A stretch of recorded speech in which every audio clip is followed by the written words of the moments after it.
Welcome to beedi. Hanumakonda జిల్లా పరకాల పట్టణంలో అయోధ్యలో రామ మందిరం ప్రారంభోత్సవం బాలరాముడి విగ్రహ ప్రతిష్ఠ కార్యక్రమం సందర్భంగా పరకాల పట్టణంలోని శ్రీరాముడి శోభాయాత్ర అంగరంగ వైభవంగా నిర్వహించారు.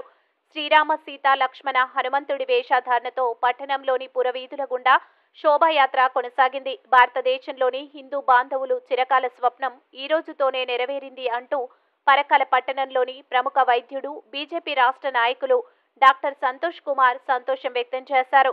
ఈ సందర్భంగా అయోధ్య నుండి తెచ్చిన అక్షింతలను డాక్టర్ సంతోష్ కుమార్ ఆధ్వర్యంలో పలు ఆలయాల్లో భక్తులకు పంపిణీ చేశారు.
దాసదాసులను కరుణించుమురా అశరథ రాముడు దయగాంతునురా.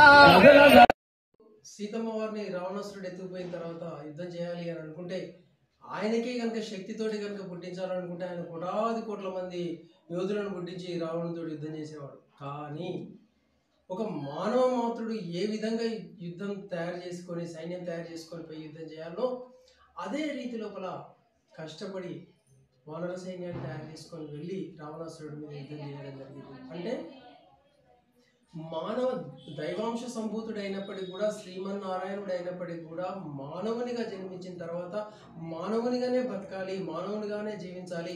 మీ ప్రజల లోపలే ఉంటే వాళ్ళ కష్టాలను ఎట్లా ఓర్చుకోవాలి, వాళ్ళ కష్టాలను ఓర్చుకొని ఎలా బ్రతకాలి అనే జీవన విధానాన్ని సూచించేందుకోసమే ఈ రామావతారం యొక్క ఉద్దేశం.